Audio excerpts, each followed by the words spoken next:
Hi friends, welcome to my channel. అందరూ ఎలా ఉన్నారు? మీరంతా బాగుండాలనే కోరుకుంటున్నాను. అయితే మేము ప్రతిరోజు పెడుతున్న వీడియోలను వీక్షిస్తూ మీ కామెంట్ల ద్వారా మమ్మల్ని ఆదరిస్తున్నందుకు మీ అందరికీ కూడా హృదయపూర్వక నమస్కారాలు. మేమింకా మరిన్ని మంచి వీడియోలు మీకు అందించాలి అంటే మీ సపోర్ట్ మాకు చాలా అవసరం. అది జరగాలి అంటే ఈ వీడియోని మీరు లైక్ చేయండి. మీరిచ్చే లైక్ మాకు బూస్టప్గా పనిచేస్తుంది. ఇక ఆలస్యం చేయకుండా వెళ్ళిపోదాం ఇవాల్టి మన దెయ్యాల ప్రపంచంలోనికి. అరకు కొండ ప్రాంతానికి అడుగున ఉన్నటువంటి ఒక చిన్న గిరిజన గ్రామం. ఆ గ్రామంలో రత్నాలమ్మ మరియు సుందర్రావు అనే ఓ జంట నివసిస్తూ ఉండేవారు. చాలా పేదవారు. ప్రతిరోజూ కూలి పనులు చేసుకుని బ్రతుకుతూ ఉన్నారు. రత్నాలమ్మకు 30 ఏళ్లు, సుందర్రావుకి 33 ఏళ్లు. వాళ్లకి పిల్లలైతే లేరు. వారి పిల్లలు లేకపోయినప్పటికీ ఎంతో అన్యోన్యంగా ఉండేవారు. ఒకనాటివేళ చీకటి మబ్బులు ఆకాశాన్ని కమ్ముకున్నాయి. సాయంత్రమైంది కాని రాత్రిలాగే ఉంది. రత్నాలమ్మ ఆ రోజు ఇంటి నుండి 3 కిలోమీటర్ల దూరంలో ఉన్నటువంటి వారి పొలంలో పనిచేస్తుంది. కొండమీదున్నటువంటి పొలమది. అక్కడ మొక్కజొన్న కోస్తుంది. సాయంత్రం 6 గంటలయ్యేసరికి తన పని పూర్తయింది. ఆకాశం పూర్తిగా చీకటిగా మారిపోయింది. ఈ చీకట్లో ఇంటికి ఎలా వెళ్ళాలి అని రత్నాలమ్మ ఆలోచిస్తూ ఉంది. కాని ఆగిపోలేదు. సుందర్రావు తనకోసం ఎదురుచూస్తూ ఉన్నాడు. వెళ్ళాలి, ఆయనకు భోజనం పెట్టాలి అనుకుంది. చేతిలో ఉన్నటువంటి ఒక చిన్న లాంథాన్ని పట్టుకుని రత్నాలమ్మ బయలుదేరింది. ఆ దారి చాలా ఇరుకైంది. రెండు వైపులా కూడా దట్టమైన చెట్లు. పగలే భయం కలిగించే చోటు. మరి రాత్రి అయితే ఇంకా ఎక్కువ భయం. మట్టిదారిలో నడుస్తూ ఉంది. గాలి వీచే తనకు చాలా కంగారుగా అనిపిస్తుంది. భయంగా ఉంది. కాని ఎప్పుడూ వచ్చిపోయే మార్గం గనక అదంతా కూడా అలవాటైపోయింది. మెల్లగా నడుచుకుంటూ ముందుకు వస్తూ ఉంది. అలా కొద్ది దూరం వచ్చేసరికి హఠాత్తుగా తన కాలికి ఏదో తగిలింది. అయ్యో అని అరిచింది. క్రిందకు చూసింది. చీకట్లో ఏమీ కనిపించలేదు. లాంతను పట్టుకుని చూసింది. ఒక్కసారిగా తన కళ్ళు పెద్దవయ్యాయి. మట్టిలో ఏదో మెరుస్తుందే, బంగారంలాగా కనిపించిద్దే. చేత్తో మట్టినైతే తీసిద్ది. అక్కడే ఓ బంగారు ఉంగరం బయటకొచ్చిద్దే. అబ్బా, బంగారం అని ఆనందంతో అరిచిద్ది. ఆ ఉంగరం తన చేతిలో ఉంచుకుంది. చాలా పెద్ద ఉంగరం. నిజమైన బంగారం అది. దానిపైన ఎర్రని పొడి కూడా ఉంది. ఎవరిదిది? ఇక్కడికెలా వచ్చుంటుంది అని ఆలోచించింది. చుట్టూ చూసింది. కాని అక్కడ ఎవ్వరూ లేరు. చీకట్లో కొండలోని చెట్లు భయంకరంగా కనిపించాయి. గాలి వేగంగా వీస్తుంది. సంగీతం, చెట్ల ఆకులు శబ్దాన్ని చేశాయి. రత్నాలమ్మకు కొంచెం కంగారుగా ఉంది. ఎవరో పోగొట్టుకున్నట్టుగా ఉన్నారు.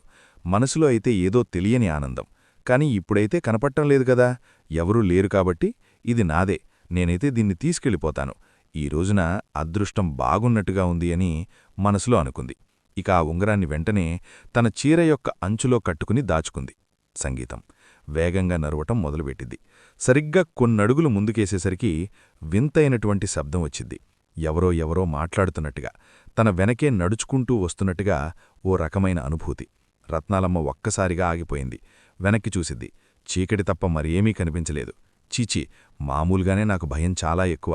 ఈరోజు ఇంతవరకు ఉండి చాలా తప్పు చేశాను. పోన్లే, ఇంతవరకు ఉండబట్టేగదా ఉంగరం దొరికింది. ఇంకా ఎక్కువ ఆలోచించొద్దు అని మనసులో అనుకుని మెల్లగా అక్కడ్నుండి ముందుకొచ్చేసిద్ది. మరికొద్ది దూరం వచ్చేసరికి ఇంకాస్త భయంగా అనిపించింది. ఈసారి పరిగెత్తటం మొదలుపెట్టింది. అప్పటికే తన గుండె చాలా వేగంగా కొట్టుకుంటోంది. కనీసం వెనక్కి చూడకుండా పరిగెత్తింది. ఆ చీకట్లో పరిగెత్తుతూ తన ఇంటి వరకు చేరుకుంది. తలుపు తట్టింది. సుందర్రావు తలుపు తీశాడు. ఏమైంది? ఎందుకంత ఆలస్యమైంది? నేను ఎంత భయపడ్డానో తెలుసా? ఎదులొద్దామనుకున్నాను అని అడిగాడు. రత్నాలమ్మ వెంటనే లోపలికి వచ్చింది. తలుపు మూసిద్ది. ఊపిరి బిగబెట్టింది. ఏమైంది? ఎందుకలా ఉన్నావు అని అడిగాడు. ఏం లేదయ్యా, దారిలో చీకటెక్కువైంది. అందుకే భయమేసిద్ది అని చెప్పింది రత్నాలమ్మ. ఆ బంగారు ఉంగరం గురించి ఏమీ చెప్పలేదు. మొదట ఒకరోజు దాచుకుని ఉండాలి అనుకుంది. తర్వాత చెబుదామనుకుంది. సుందర్రావు వెంటనే తనకు సహాయం చేశాడు. ఇద్దరూ కలిసి వంట చేశారు. తర్వాత భోజనం చేశారు. నిద్రపోయారు. సుందర్రావుకి నిద్రపట్టింది. కాని రత్నాలమ్మకైతే నిద్రే రాలేదు. ఆ ఉంగరాన్ని తీసి మరీ చూసిద్ది. దీపం కాంతిలో అది అద్భుతంగా మెరుస్తుంది. ఇది ఎంత పెద్ద ఉంగరమో! ఎవరిది? ఇంత ఖరీదైన ఉంగరాన్ని ఎవరలా పోగొట్టుకుంటారు? అనేక ప్రశ్నలైతే మనసులో రేగుతున్నాయి. అర్ధరాత్రయ్యే వరకు కూడా రత్నాలమ్మ అలానే ఆలోచించింది. ఆ తర్వాత నెమ్మదిగా నిద్రలోకి జారుకుంది. కాని ఆ నిద్ర కూడా ప్రశాంతంగా లేదు. ఉన్న ఫలంగా విచిత్రమైన కలలొస్తున్నాయి. ఒక తెల్లని చీరలో ఉన్న స్త్రీ భయంకరంగా ఏడుస్తుంది. నా ఉంగరం, నా ఉంగరం, నా ఉంగరాన్ని నాకివ్వు అని ఒక్కటే ఏడుపు. గట్టిగా అరుస్తుంది. ఇక ఆ ఏడుపు విన్నటువంటి రత్నాలమ్మ ఉలిక్కపడి గట్టిగా అరుస్తూ పైకి లేచింది. తన ఒళ్లంతా చెమటలో. పక్కనే ఉన్నటువంటి సుందర్రావు లేచాడు. ఏమైంది, ఏమైంది నీకు అనడిగాడు. ఏం లేదయ్యా, ఏదో సంగీతం, పీడకల అని చెప్పింది. మళ్లీ నిద్రపోవటానికి ప్రయత్నించింది. కాని భయం మాత్రం పోలేదు. ఆ రాత్రి మొత్తం కళ్ళు మూసుకుంటే ఆ తెల్లని చీరే కనిపిస్తుంది. నిద్రపోవాలి అని ప్రయత్నించినప్పటికీ సరిగ్గా నిద్రపోలేకపోయింది. ఆ విధంగా ఆ రాత్రి గడిచింది. మరుసటి రోజు ఉదయాన్నే సుందర్రావు పనికెళ్ళాడు. రత్నాలమ్మ ఇంట్లో ఒంటరిగా ఉంది. ఆ ఉంగరాన్ని ఎక్కడ దాచాలా అని చూస్తూ ఉంది. చివరికి ఇంటి పైకప్పులో ఉన్నటువంటి గూడులో దాచింది. ఆ రోజంతా తనకు మనసు అదోలా అయిపోయింది. ఆ ఉంగరం గురించే రకరకాల ఆలోచనల్లో నిజంగానే ఇది నాకు అదృష్టమా లేదంటే ఇంకేదైనా అని మనసులో ఏదేదో అనుకుంటుంది. ఇక ఆ రోజు రాత్రి మళ్లీ భయానకమైనటువంటి విషయాలు మొదలెగ్గాయి. సుందర్రావు మరియు రత్నాలమ్మ భోజనం చేసి పడుకున్నారు. సరిగ్గా రాత్రి 12 గంటల వేళ అంతా గాఢనిద్రలో ఉన్నారు. ఒక్కసారిగా రత్నాలమ్మకు ఒక వింతైన అనుభూతి కలిగింది. ఎవరో తన కాళ్లు పట్టుకుని లాగుతున్నట్టుగా అనిపించింది, పాదాల దగ్గర. వెంటనే కళ్ళు తెరిచింది. చీకట్లో ఏమీ కనిపించలేదు.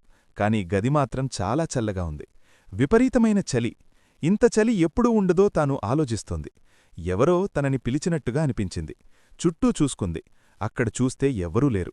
ఒక్క క్షణం గమనించి మళ్లీ కళ్ళు మూసుకుంది. కొద్దిసేపటి వరకు బాగానే ఉంది. మళ్లీ తనకెందుకో మెలుక వచ్చింది. కళ్ళు మూస్తే ఓ రకమైనటువంటి అనుభూతి. అలా గది మొత్తాన్ని చూస్తూ ఉండగా ఒక్కసారిగా గది యొక్క మూలలో రత్నాలమ్మ ఆ వైపుగా చూసింది. ఓ తెల్లని రూపం నెమ్మదిగా కనిపిస్తోంది. స్త్రీ రూపం. ముఖం మాత్రం స్పష్టంగా లేదు. జుట్టంతా ముఖం మీద విరబోసినట్టుగా ఉంది. భగవంతుడా! ఆ రూపాన్ని చూసి రత్నాలమ్మ గట్టిగా అరవాలి అనుకుంది. కాని గొంతు నుండి ఏ శబ్దం కూడా రాలేదు. భయంతో తాను అలా ఓ కట్టెలా ఉండిపోయింది. ఆ రూపం నెమ్మదిగా రత్నాలమ్మ వైపుగా కదులుతోంది. నేలమీదైతే నడవలేదు. కొంచెం ఎత్తులో తేలుకుంటూ వచ్చేస్తోంది. ఎలా అంటే ఓ మెరుపులా వచ్చేస్తోంది. అది వస్తుంటే చల్లని గాలి గదిమొత్తం వ్యాపించిద్ది. నా ఉంగరం, నా ఉంగరం మీదే అని ఆ రూపం గట్టిగా అందే. స్వరం చాలా భయంకరంగా ఉంది. చనిపోయినవారి స్వరం. రత్నాలమ్మ కంపించుకుపోతోంది. ఎవరు, ఎవరు మీరు అని అడగాలి అనుకుద్ది. కాని తన నోటి నుండి ఏ మాటా కూడా రాలేదు. అది మరింత దగ్గరకు వచ్చింది. కొంచెం స్పష్టంగా ఉంది. ఒక యువతే. ముఖమైతే దారుణంగా ఉంది. కళ్ళు బోల్తా పడ్డాయి. నోటి నుండి రక్తం కారుతోంది. మెడమీద కొన్ని గాయాలు.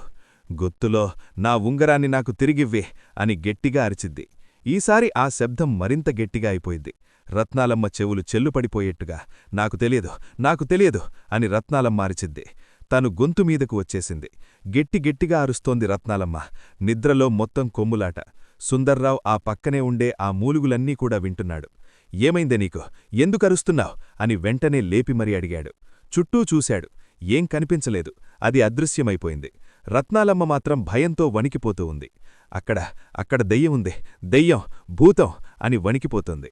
సుందర్రావు వెంటనే దీపాన్ని వెలిగించాడు. గదంతా కూడా చూశాడు.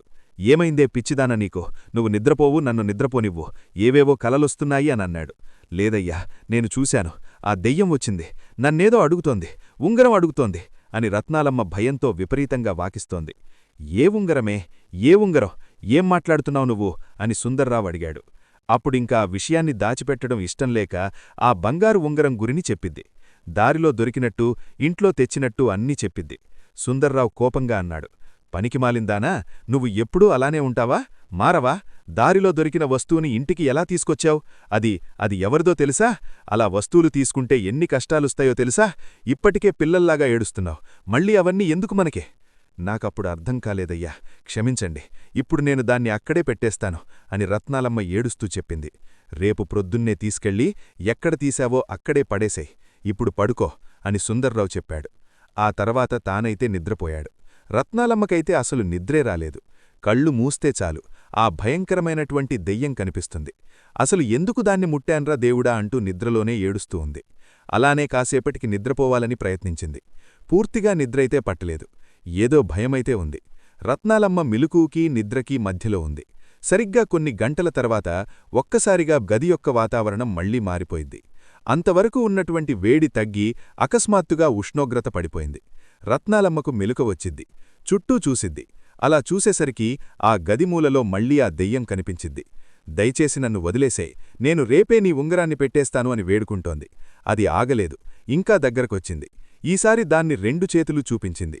పొడవాటి చేతులు, పెద్ద పెద్ద వేళ్ళు, నల్లటి గోళ్ళు, వాటికి రక్తమంటి ఉన్నాయి. నా ఉంగరాన్ని దొంగలిస్తావే నువ్వు, నేను బాధపడ్డాను, ఇప్పుడు నీకు కూడా బాధంటే ఎలా ఉంటుందో చూపిస్తాను అని అరిచింది. ఇక రత్నాలంబ గట్టిగా అరుస్తూ క్రిందపడిపోయింది. ఆ దెబ్బతో సుందర్రావు లేచాడు. ఈసారి అతనికి కూడా ఏదో విచిత్రంగా అనిపించింది. గది మొత్తం ఏదో అయిపోతున్నట్టుగా ఉంది. ఒక వింతైన వాసన, అది చాలా ఇబ్బందిగా ఉంది.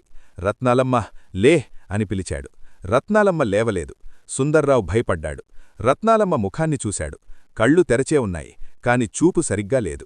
నోటి నుండి నురగలొచ్చేస్తున్నాయి. శరీరమంతా కూడా తనది వణికిపోతోంది. రత్నాలమ్మ, రత్నాలమ్మ, లేవే, నన్ను చూడు అని సుందర్రావు గట్టిగట్టిగా కేకలు వేశాడు. ఏం చెయ్యాలో కూడా అర్థం కాలేదు. పూర్తిగా హడిలిపోయాడు. ఇక ఒక్కడూ ఏం చెయ్యాలో తెలియక పరిగెత్తుకుంటూ ఇంటి బయటకైతే వెళ్ళిపోయాడు, పొరుగువారిని పిలవడానికి. అలా ఒక్కొక్కరి ఇళ్లకే వెళ్లి పిలుస్తూనే ఉన్నాడు. కొద్ది నిమిషాల్లోనే అలికడి రావడంతో పొరుగువాళ్లు వచ్చారు. రత్నాలమ్మ యొక్క పరిస్థితిని చూసి అందరూ భయపడ్డారు. ఏమైంది అని అడిగితే ఏదో ఉంగరం అది ఇది అంటోందని జరిగిందంతా కూడా వివరంగా చెప్పాడు. ఖచ్చితంగా భూతం యొక్క ప్రవేశమే అని ఓ వృద్ధురాలు చెప్పింది. ఓ పనిచేయండి, మీరు దేవాలయానికి తీసుకెళ్లి పూజ చేయించండి అని చెప్పింది. మరొకరు ఇంకో సలహా ఇచ్చారు. కాని అప్పుడే రత్నాలమ్మ అకస్మాత్తుగా లేచి కూర్చుంది. తన కళ్ళు వేరుగా ఉన్నాయి, భయంకరంగా ఎర్రగా కనిపిస్తున్నాయి. తన నోటి నుండి ఓ స్వరం వచ్చింది. రత్నాలమ్మ యొక్క స్వరం కాదు, మరొక్క స్త్రీ యొక్క స్వరం. నా ఉంగరం, నా ఉంగరాన్ని తిరిగివ్వండి, లేకపోతే ఇంటిలో ఉన్న అందర్నీ కూడా అంతు చూస్తాను అని గట్టిగా అరిచింది. ఆ దెబ్బతో ఒక్కొక్కరు వెనకడుగు వేశారు. సుందర్రావు భయంతో వణికిపోయాడు. ఎవరమ్మా నువ్వు, ఏం కావాలి నీకు అని అడిగాడు. రత్నాలమ్మ శరీరంలో ఉన్నటువంటి ఆ దెయ్యం మాట్లాడింది. నేను మధుమతిని, వేరే గ్రామానికి చెందినడ్డే, బాగా డబ్బున్నవాళ్ల కూతుర్ని అని అన్నీ చెప్తోంది. నా బంగారు ఉంగరం అది నాదే, నాకిచ్చేయండి అంటోంది. వాళ్ళకేం అర్థం కాలేదు. సీమంతుల బిడ్డ అంటున్నావ్, అసలేంటో నీ కథ మాకు చెప్పు అనగా పొరుగువాళ్లందరూ కూడా ముందుకు వచ్చి తనకైతే కొద్ది దూరంలో గుమ్ముకూడారు. కాసేపటి వరకు అందర్నీ తిట్టుపోసింది. కాని తరువాత తన గురించి చెప్పడం మొదలుపెట్టింది. కొన్నాళ్ల క్రితం ఈ చుట్టుపక్కల వేరే గ్రామంలో ఉండేదాన్ని. నాకప్పుడు 20 ఏళ్లు. నేను చాలా అందగత్తిని. నా భర్త పేరు వెంకటేశ్వర్రావు. Wait for part 2.